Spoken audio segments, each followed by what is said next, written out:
E aí, pessoal, tudo bem? Mais uma semana, né, que se inicia. Hoje é terça-feira.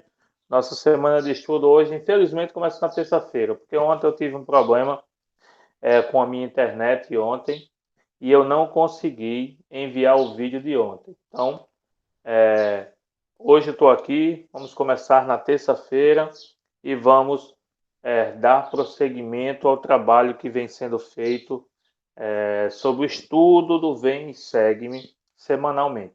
Essa semana, gente, nós vamos estudar os capítulos 13 a 16 de Elamã. 4 capítulos muito bons de ser lidos.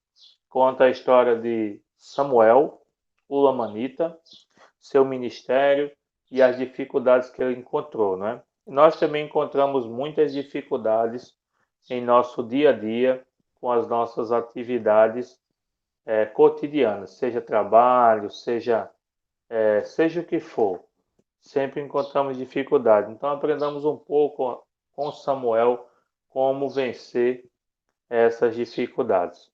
Uma coisa que me chama muita atenção na história de Samuel, logo de cara, é essa pintura, essa imagem, né? Essa imagem, desde que eu me tornei recém-converso, ela sempre me cativou, sempre me chamou a atenção. Eu sempre achei ela muito bonita e sempre vi nessa imagem algo muito interessante. Na época até eu perguntei aos membros mais velhos, né, que tinham conhecimento o que era aquela imagem, né? E eu perguntei a algumas pessoas, eu acho que eu perguntei a John, acho que eu perguntei a Liné, a Nielson, perguntei a algumas pessoas, aos missionários, com certeza que me ensinaram e batizaram, do que se tratava essa pintura, né? E eles me disseram que esse era o profeta Samuel, né? E o profeta Samuel, ele estava em cima da muralha ensinando, pregando, profetizando ao povo, mas o povo não queria receber os seus ensinamentos e estava tentando feri-lo. Mas o poder de Deus nele era tão grande que ele estava intocável, se tornou intocável às flechas e lanças que eram atiradas contra ele, certo? Então, desde então, eu comecei a pensar e eu comecei a meditar quão importante é o poder de Deus em nossas vidas, né? Porque o poder de Deus, gente, ele tornou Samuel intocável, invulnerável a flechas, a faca, a lança. Então, o que é que o poder de Deus pode fazer em minha vida? Pode me deixar também intocável, impenetrável aos poderes do inimigo e aos males do mundo. Então, essa pintura por si só, ela já me ensina, ela já me evangeliza, mostrando a importância que tem o poder de Deus, o viver o evangelho, o guardar os mandamentos adequadamente. Nós vamos ter a proteção de Deus contra todas as lanças, todos os dardos, que foram lançados pelo inimigo em nossa vida. Então, desde muito recém-conversa, eu já tinha essa concepção acerca dessa imagem, que é tão famosa, né? Então, vamos lá. Começando o nosso estudo da semana pela introdução, a parte introdutória ao capítulo do Vem e Segue. Vale lembrar, gente, que é importantíssimo que nós possamos usar os nossos cadernos, certo? Façam suas anotações quanto aos sentimentos que vocês têm, façam suas anotações sobre o que aprenderam, façam suas anotações sobre os tópicos que estão sendo estudados de forma adequada, porque isso vai te ajudar a, num futuro, em uma futura dificuldade, você relembrar o que o Espírito te ensinou naqueles momentos de estudo, certo? Isso é muito importante. Então vamos começar. Samuel Lamanita foi rejeitado e expulso pelos nefitas duros de coração na primeira vez em que compartilhou as boas novas em Israel. Elamã 13, versículo 7. Gente, quando a gente vai ler Elamã 13, versículo 7, olha só o que é que diz. E eis que isso me foi anunciado por um anjo, e ele trouxe boas novas à minha alma. E eis que vos fui enviado para anunciar isso também a vós, para que tenhais boas novas. Mas eis que vós não me quisestes receber. Então Samuel relata que ele não foi bem recebido. Não foi recebido, né? Nem bem recebido, não foi recebido, foi expulso das cidades onde tentou ensinar. E tem vários fatores aí. A iniquidade do povo fazia com que ele não desse ouvidos aos ensinamentos de Samuel. O coração duro das pessoas também fez com que eles não dessem ouvido às palavras de Samuel. Mas tem uma coisa também muito importante, que é a rivalidade étnico e política existente entre lamanitas e nefitas, né? Como vocês sabem, aprendemos no livro de Mórmon que o Senhor mudou a cor dos lamanitas, para que eles não pudessem ser confundidos pelos nefitas. Então, os nefitas e os lamanitas, eles eram diferentes até na cor, etnicamente falando, né? Eles tinham uma etnia diferente devido a essa mudança que o Senhor fez. E isso por si só já era um fator preponderante para que os nefitas não aceitassem um profeta lamanita. E os nefitas podiam pensar algo do tipo, mas espera aí, eu sou nefita, as escrituras são nossas, nós vivemos o evangelho, nós somos o povo escolhido e que vivemos o convênio. Como é que um lamanita quer me ensinar sobre o meu evangelho? Poderiam pensar assim também, né? Mas o fato de serem inimigos dos lamanitas, existir uma rivalidade por si só, já era fundamental. E o que importa a gente entender é que Samuel não foi aceito. Samuel foi expulso, Samuel não foi impedido de pregar o evangelho. E o que é que Samuel fez? Ficou triste, ficou decepcionado e decidiu ir embora. Vamos embora. O povo aqui não quer me ouvir. Vou ficar fazendo o que aqui?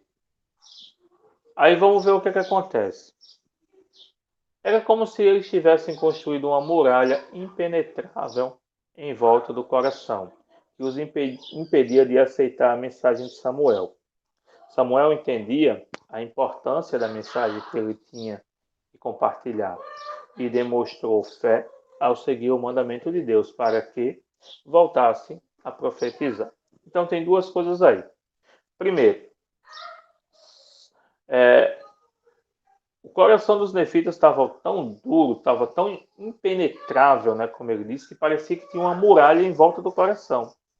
Parecia que eles tinham um coração revestido de pedra, que nada poderia penetrá-lo, devido ao grande orgulho, devido à grande iniquidade, devido a seu estado, a seu torpor espiritual que eles viviam, certo? Então eles não estavam aceitando absolutamente nada das palavras de Samuel por conta dessa dureza de coração mencionada. Outro ponto, Samuel sabia a importância da mensagem que ele tinha, por isso que ele insistia. Mas ele insistiu até certo ponto. Quando ele viu que ele não conseguia, ele pensou em ir embora, pensou em desistir. Mas aí ele foi exortado pelo Espírito, ele foi chamado pelo Espírito. E olha só o que é que diz lá em Elamã 13, versículo 3. Ele diz bem assim: mas eis que chegou a ele a voz do Senhor, ordenando-lhe que voltasse e profetizasse ao povo tudo o que lhe viesse ao coração. Então o Senhor mais uma vez chama Samuel por meio do Espírito no coração de Samuel, ordenando-lhe, não é pedindo, é ordenando-lhe que volte e que fale tudo que vier em seu coração, porque o que vier em seu coração serão as palavras que o Senhor deseja que ele fale. Ok? Então Samuel assim faz, ele volta. Ele não questiona, ele simplesmente volta. Como tem que ser a nossa conduta mediante as coisas do Senhor. O Senhor manda, eu faço. Tem que ser assim. Mas nem sempre nós somos assim, né? Infelizmente. Aí ele continua. Assim como aconteceu com Samuel, todos nós encontramos muralhas à medida que preparamos o caminho do Senhor. Elamã, capítulo 14, versículo 9, diz bem assim: E eis que assim me ordenou o Senhor por um anjo, que eu viesse dizer-vos isto. Sim, ordenou que eu vos profetizasse essas coisas. Sim, ele disse-me: clama a este povo arrependimento. Clama a este povo, arrependei-vos e preparai o caminho do Senhor. Desculpa, faltou concordância na leitura. Então, muitas vezes, gente, nós vamos nos deparar com dificuldades. Não é só uma vez, nem duas. Muitas vezes a gente vai encontrar muitas dificuldades em nossas vidas e a gente vai pensar em desistir. Mas não devemos desistir, porque assim como Samuel sabia da importância da mensagem, nós temos que saber a importância da nossa mensagem também. A nossa mensagem é a mesma que foi dada a João Batista, que foi dada a Samuel e que é dada a nós hoje: preparar o caminho do Senhor, preparar o povo para os acontecimentos que virão. E se nós não conseguirmos fazer isso, por medo, porque se frustramos, porque não conseguimos uma ou duas vezes, isso será imputado como uma negligência nossa.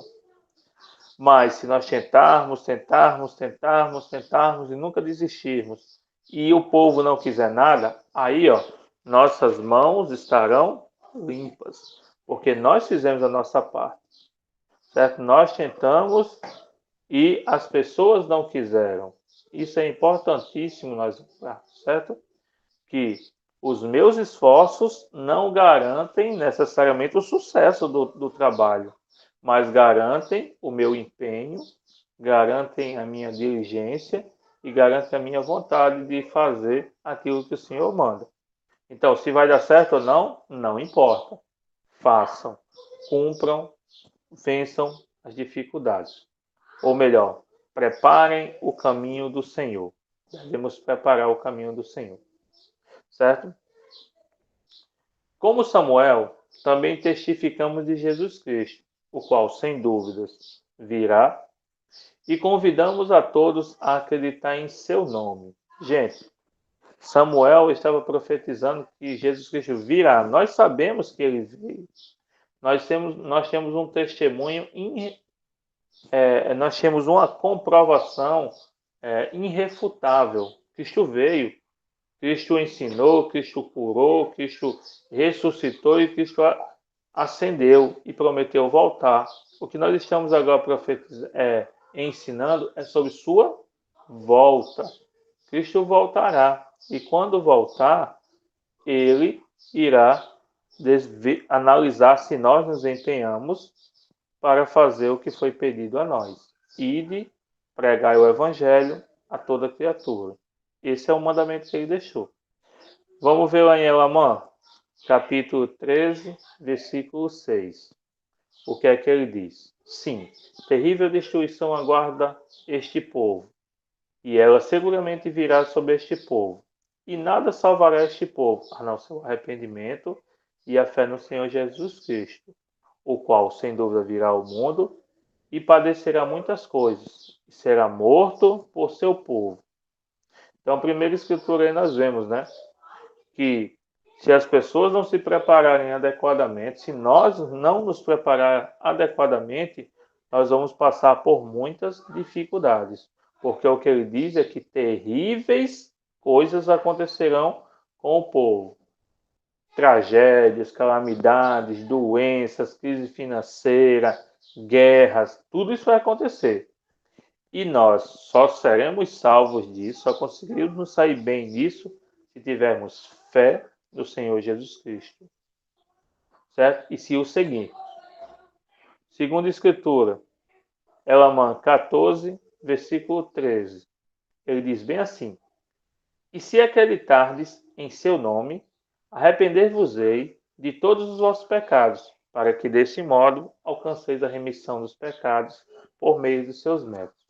Então, outra coisa, ele fala que a remissão dos pecados, o perdão dos pecados, só será alcançado àqueles que arrependerem-se, viverem de modo penitentes, exercendo fé no Senhor Jesus Cristo. E é claro, gente, aqueles que assumirem e honrarem os convênios do Santo Templo. Não podemos deixar de mencionar isso aí. Só ir à igreja, só fazer as coisas certas, não é tudo. Temos que concluir, não é, o nosso trabalho realizando e honrando os convênios no templo.